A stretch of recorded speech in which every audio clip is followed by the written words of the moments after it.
तुम्हें पता भी है कि तुम क्या कह रहे हो? तुम उन लोगों से रिश्तेदारी जोड़ने की बात कर रहे हो जिन्होंने तुम्हारे दादाजी की जान ली है। वो दुरुस्ती से बोले जबकि राइट सुकून से बैठा हुआ था।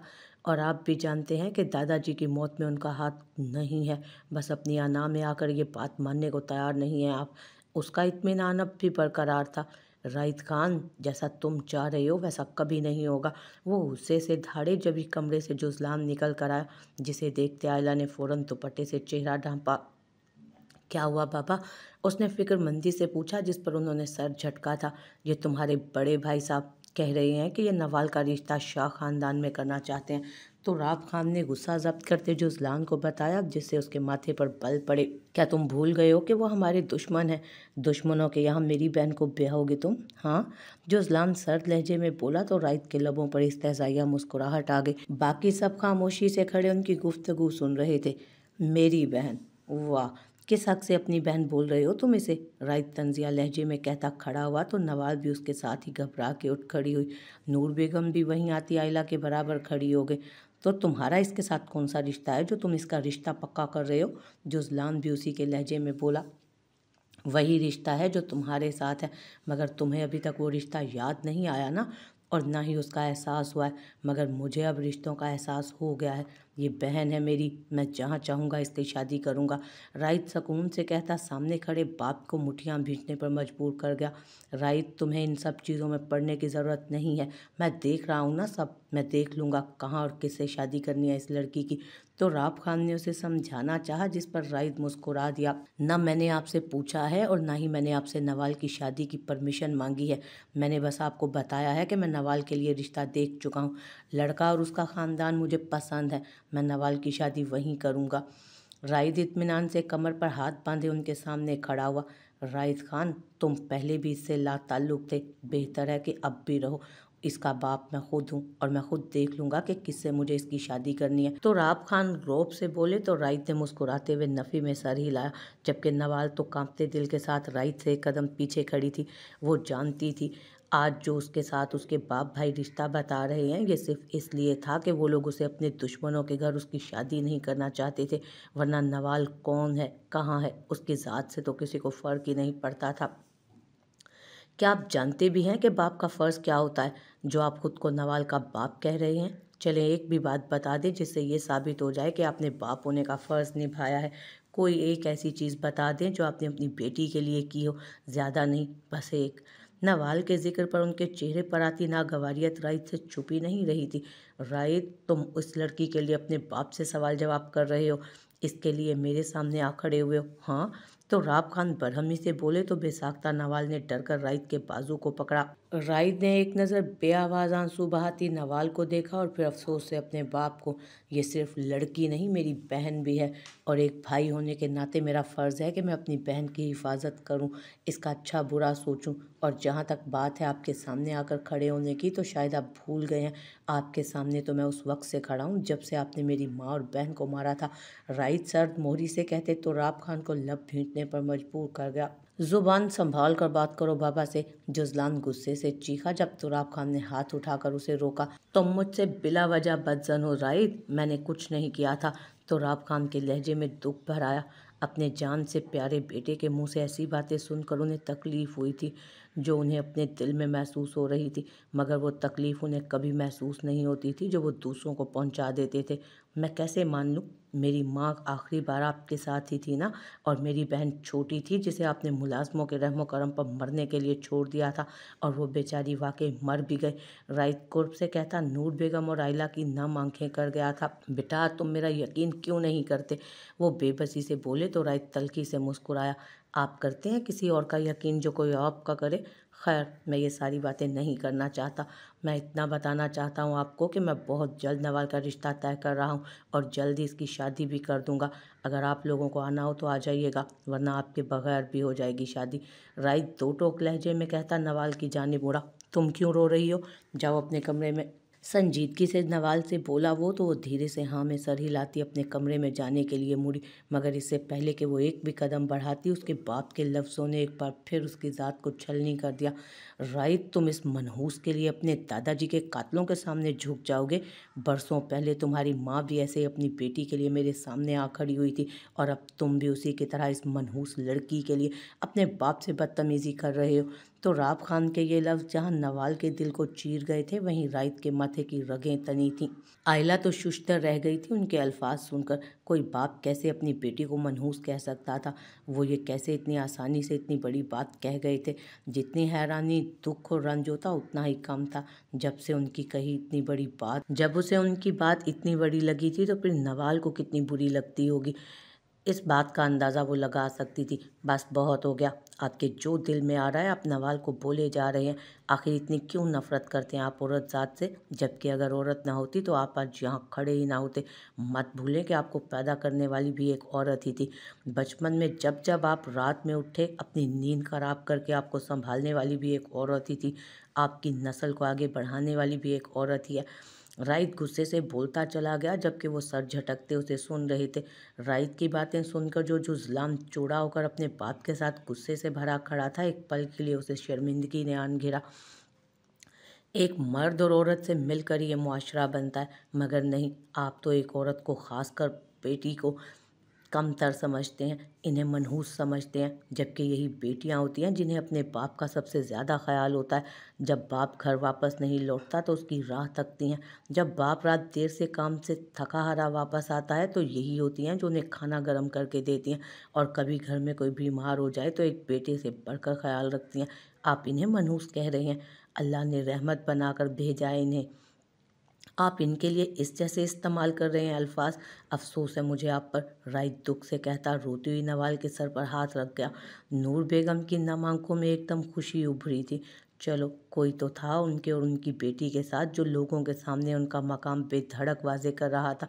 आयला की आंखें भी नम हुई थीं। वो दिल में खुश थी कि राइट ने एक अच्छे भाई और बेटा होने का फ़र्ज़ निभाया था। राइट, तुम तो राब खान फिर कुछ कहने लगे थे, जब राइट ने हाथ उठाकर आगे उन्हें कुछ भी कहने से रोक दिया। उनके चेहरे से कहीं से भी नहीं लग रहा था कि राइट की बातों ने उन पर कोई असर किया है। होते हैं कुछ लोग जिन पर किसी भी बात का असर नहीं होता, जिनकी फितरत में ही बेहिसी होती है, तो राब खान भी उन्हीं में से एक थे। आप कुछ मत बोले, क्योंकि जब जब आप बोलते हैं सामने वाले का दिल अपनी बातों से चीर डालते हैं। चलो नवाल, तो राब खान से कहता राइट नवाल को लेकर अपने साथ आगे आने का कहता बढ़ गया आगे, तो वो भी मरे मरे कदमों से उसके पीछे बढ़ी। जब राइट के रुकने पर उसके कदम भी रुके। और हाँ, अगर तुम में ज़रा भी गैरत बाकी होगी तो ज़रूर तुम्हें मेरी बातें समझ आएंगी, और अगर अब भी एक बात समझ ना आए ना, तो समझ जाना तुम्हारे सीने में भी अपने बाप की तरह दिल नहीं है।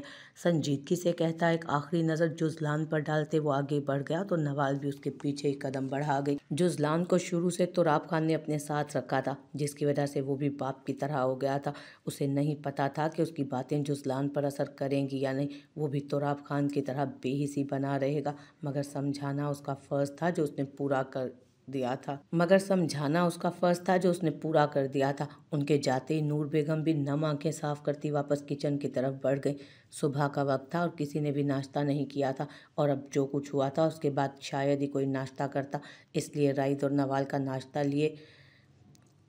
लेने के लिए वो किचन की तरफ बढ़ गई, जबकि जुज़लान लंबे लंबे कदम उठाता हवेली से ही निकल गया। राइद की बातों के बाद उसके दिल में एक अजीब सी बेचैनी पैदा हो गई थी। अपने अंदर की घुटन से घबराता वो कहीं दूर जाना चाहता था। पीछे हॉल में सिर्फ तो राब खान, उनकी अना और बेहिसी बाकी बचे थे, जिस पर वो सर झटकते मर्दान खाने की तरफ कदम बढ़ा गए। भाई, मैं आपका शुक्रिया कैसे अदा करूं?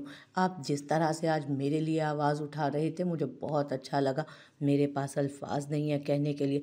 राइद के सामने सोफे पर बैठी नवाल भारी आवाज़ में बोली। आंसू लड़ियों की मानित बहते उसके चेहरे को भिगो रहे थे। गुड़िया, भाइयों का शुक्रिया अदा नहीं किया जाता। बहनें तो भाइयों की जान होती हैं, और भाइयों का फ़र्ज़ होता है उनके लिए लड़ना। मैंने भी बस वही फ़र्ज़ निभाने की कोशिश की। इतने कम वक़्त में तुम मुझे बहुत अज़ीज़ हो गई हो। राइट ने धीरे से उसके सर पर हाथ रखा तो आंसुओं का हलक में फंसा गोला बाहर निकलने को बेताब हुआ। एक तरफ राइट था जो सौतेला होकर भी उसे सगों से बढ़कर चाह रहा था, और दूसरी तरफ उसका अपना सगा भाई था जो बाप के साथ मिलकर हमेशा उसे तकलीफ़ ही देता था। एक आप हैं भाई जो मुझसे इतना प्यार करते हैं, और दूसरी तरफ बाबा जिन्होंने मुझे आंख भर कर नहीं देखा आज तक। वो अजियत भरे लहजे में बोली तो राइट लब भींच कर रह गया। क्या कहता, क्या बोलता। वो कोई छोटी बच्ची तो नहीं थी जो उसे किसी भी तरह से वो बहला लेता। बाप का रवैया उसकी आंखों के सामने था, वो सब समझती थी। गुड़िया, आपने किसी भी बात पर ध्यान नहीं देना और ना ही अपनी शादी की फ़िक्र करनी है। मैं हूँ ना, सब देख लूँगा। राइट ने उसे तसल्ली दी, जिस पर वो आंसू साफ करती सर हिला गई। क्या बातें हो रही हैं भाई बहन के बीच। हाथ में नाश्ते की ट्रे लिए आयला के कमरे में दाखिल होते हाथ में नाश्ते की ट्रे लिए आयला कमरे में दाखिल हुई। तुम्हारी बुराई कर रहे हैं, राइट ने नवाल का मूड बदलने के लिए शरारत से कहा तो टेबल पर नाश्ते की ट्रे रखते आयला ने राइट को घूरा। हमें यकीन है नवाल हमारी बुराई कर ही नहीं सकती, ज़रूर आप ही कर रहे होंगे। वो मुंह बनाती नवाल के साथ ही सोफे पर बैठी तो वो धीरे से मुस्कुराई, जबकि राइट ने बुरा सा मुंह बनाए उसे देखा। चलो नवाल, बताओ हम कितनी अच्छी भाभी हैं हम तुम्हारी। जल्दी जल्दी हमारी अच्छाइयाँ अपने भाई को गिनवाओ। आयला उसे दूसरी बातों में लगा गई और उसका कंधा थपथपा कर बोली, कोई अच्छाई होगी तो तभी नवाल बताएगी ना। राइट ने मज़े से कहा तो आयला का मुंह खुला। नवाल, हम अच्छी भाभी नहीं है क्या। आयला नवाल के हाथ पर अपना हाथ रखते मसनूई उदासी से बोली तो नवाल फ़ौरन बोल उठी, नहीं भाभी, ऐसी कोई बात नहीं है, आप बहुत अच्छी हैं, भाई तो बस मजाक कर रहे हैं। नवाल के मुस्कुराकर कहने पर वो भी धीरे से मुस्कुरा दी। अच्छा, अब नाश्ता कर ले, मुझे बहुत भूख लगी है। राइड ने उनकी तवज्जो नाश्ते की तरफ दिलाई तो एकदम नवाल का दिल फिर से बुझ गया। आप लोग करें, मुझे भूख नहीं। नवाल धीरे से मुस्कुराकर कहती उठने लगी जब आयला ने उसके हाथ पर दबाव डालते उसे रोका। नवाल, हमारे साथ नाश्ता नहीं करोगी तुम। आयला ने बहुत ही प्यार से पूछा। क्यों नहीं करेगी, आज हमारी बहन हमारे साथ ही नाश्ता करेगी। चलो जल्दी से शुरू करो, नाश्ता ठंडा हो रहा है। राइड मोहब्बत से कहता खुद ही नवाल के आगे प्लेट रखते उसमें अंडा निकालने लगा तो उन दोनों के इतने प्यार से कहने पर वो दोबारा इनकार नहीं कर सकी। 12 बजे के करीब जुजलान कमरे में दाखिल हुआ। शलवार के ऊपर वाइट टी शर्ट पहने वो बहुत उलझा उलझा लग रहा था। उसे कमरे में दाखिल होते बस सरसरी सी नज़र देखते एमल ने नज़रें फेर लीं। जुजलान कमरे में दाखिल हुआ तो सबसे पहली नज़र ही एमल पर पड़ी, जो पिस्ता कलर के फ्रॉक में बालों को पोनी में कैद किए संजीदगी से बेड पर बैठी टीवी पर चलती न्यूज़ देख रही थी। वो गहरी सांस भरते कमरे में दाखिल हुआ और दरवाज़ा बंद कर गया। उसकी नज़र टेबल पर गई जहां नाश्ते के बर्तन रखे थे, मतलब वो अब तक बाहर नहीं गई थी। नाश्ता भी उसने कमरे में ही मंगवा लिया था। लेकिन क्या आज किसी ने एक साथ नाश्ता नहीं किया, सबने ही अपने अपने कमरों में किया था। नाश्ते के बर्तन देखता हुआ अलमारी की जानिब बढ़ गया। उसे आज एक जगह पर जलसे में जाना था। जिस हिसाब से उसने अलमारी में हैंग की हुई आसमानी रंग की कमीज शलवार निकाली, वो बगैर कुछ कहे वॉशरूम में घुस गया। जैसे ही वॉशरूम का दरवाज़ा बंद हुआ, इमल जो संजीदगी से बैठी थी एक बार फिर सर थाम गई। जुजलान का सामना करना इमल को आज एक मुश्किल तरीन काम लग रहा था। वो सुबह से ही कमरे में थी, बस नाश्ते के लिए बाहर गई थी, मगर हवेली में खामोशी थी। नूर बेगम हमेशा की तरह किचन में थी, जिन्होंने उसे नाश्ता दे दिया और साथ ही जो भी हुआ वो सारी बात भी बता दी। सारी बात सुनने के बाद इमल शौक में थी। उसे सबसे ज़्यादा हैरत तो राब खान के रवैये के बारे में थी, मगर वो कुछ नहीं कर सकती थी, इसलिए अपना नाश्ता लेकर वापस अपने कमरे में आ गई थी। सुबह जुजलान के जाने के बाद से वो मुसलसल गुज़िश्ता रात क्या हुआ था यही सोच रही थी।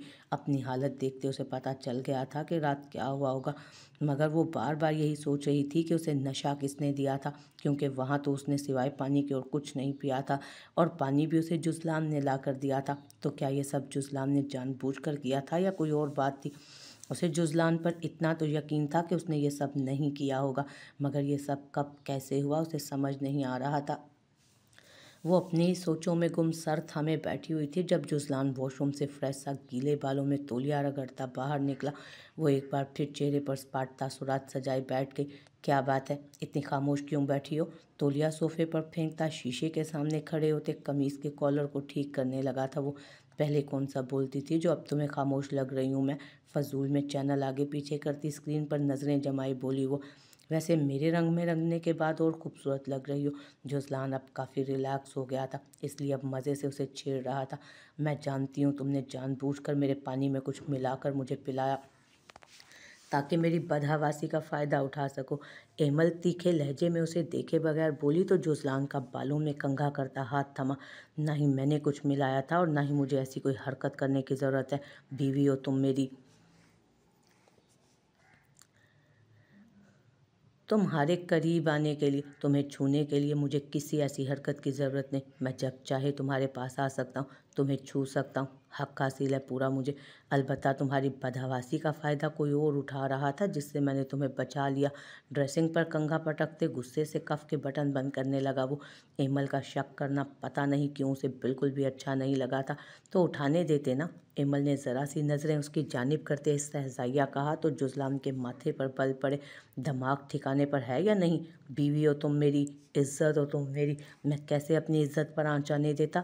सख्ती से दांत पीस कर कहता। एमल के सामने वो खड़ा हुआ तो एमल ने मुस्कुरा कर उसे देखा, जिसकी सुर्ख होती आंखें उसके गुस्से का पता दे रही थी। तुम्हें क्यों बुरा लग रहा है? करने देते ना जो भी वो कर रहा था। आखिर वो भी तो वही करने जा रहा था ना जो तुम दूसरी लड़कियों के साथ करते आए हो अब तक। बस फ़र्क सिर्फ इतना है कि वो मेरी बदहवासी का फ़ायदा उठा रहा था और तुम मासूम लड़कियों की मासूमियत का फ़ायदा उठाकर उनसे मीठी बातें करके उन्हें अपने ख्वाब दिखाकर अपने जाल में फांस कर इस्तेमाल करते हो। इतना सा ही तो फ़र्क है ना? क्यों? तो तुम्हें तो बुरा नहीं लगना चाहिए ना। आखिर इंसान जो करता है वो कभी ना कभी किसी ना किसी तरह उसके सामने आता तो है ही।